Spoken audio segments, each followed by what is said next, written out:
சாதிக்க வயது ஒரு தடையில்லை என்பதை அவ்வப்போது இந்த உலகிற்கு நிரூபிக்கின்றனர் சிலர். அந்த வகையில் 94 வயதில் இளைஞர்களே சற்று வியக்கும் அளவுக்கு சுறுசுறுப்பாக ஓடிக்கொண்டு நம்மை ஆச்சரியப்பட வைக்கும் பேப்பர் தாத்தா குறித்து இந்த செய்தி தொகுப்பில் பார்க்கலாம்.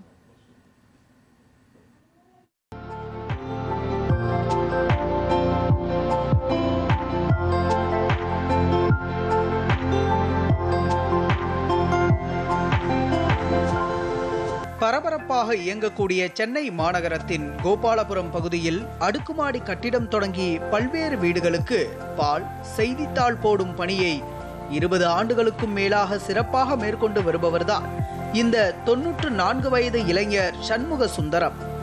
இது தவிர மண்டபம் ஒன்றிலும் மேற்பார்வையாளராக பணிபுரிந்து வருகிறார். தழுதழுக்க பேசும் அவர் மனதளவில் இளைஞராகவே இன்றும் ஓடிக்கொண்டிருக்கிறார். கடும் மழை, அதீத வெயில், புயல், ஏன் கொரோனா காலங்களில் கூட இடைவிடாது தனது பணியை செவ்வனே செய்த இவர் அப்பகுதியின் குடியிருப்பு வாசிகளால் பேப்பர் தாத்தா என்று அழைக்கப்படுகிறார். பேப்பர் தாத்தா குறித்து அப்பகுதியில் யாரிடம் கேட்டாலும் ஆச்சரியப்பட்டு அவரை பற்றி சிலாகிக்கும் வார்த்தைகள் உள்ளபடியே நம் மனதை நெகிழ்ச்சியில் ஆழ்த்துகிறது. ஒரு பேப்பர் போடுவார், தண்ணி போடுவார், பால் போடுவார், சைக்கிள்லே தான் போவார் வருவார். மழை காற்று வெயில் எதுவாக இருந்தாலும் நிற்க மாட்டார், வந்துடுவார். எல்லாருமே ரொம்ப பிடிக்கும் அவருக்கு. கரெக்டாக பொறுமையாக வருவார். இந்த வயசுலேயும் இவ்வளோ வேலை செய்கிறாருன்னா எங்களுக்கே ஆர்வமாக இருக்குது அவரை பார்த்து செய்யணுன்ட்டு. ஒரு ஹீரோ மாதிரி அவர் பார்த்ததெல்லாம் நினச்சிப்பேன். ஓ, இந்த வயசில் இப்படி இருக்காரு. நான் சில டைம் எனக்கு சோம்பேறித்தனமாக இருக்கும். இன்னைக்கு கோயிலுக்கு போவேன், நான் மிஸ் பண்ணிடலாம் அப்படின்னு நினச்சி போது அவர் நினச்சிப்பேன். அவர் இந்த வயசுலேயே இந்த மாதிரி பேப்பர் போடுறாரு, விடாமல் நம்ம இதெல்லாம் பார்க்கக்கூடாது அப்படின்னு நினச்சிப்பேன்.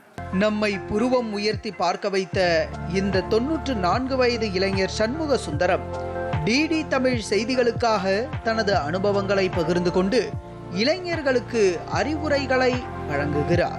நான் 4/11/32 நான் பிறந்து 31. இப்போது 4/11 வந்தால் இந்த 94 முடியுது. இந்த காலத்து பிள்ளைங்களை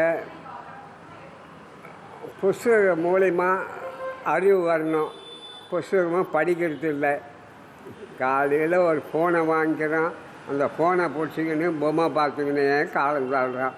அது அந்த பசங்களுக்கு நீங்கள் அறிவுரை சொல்லணும்.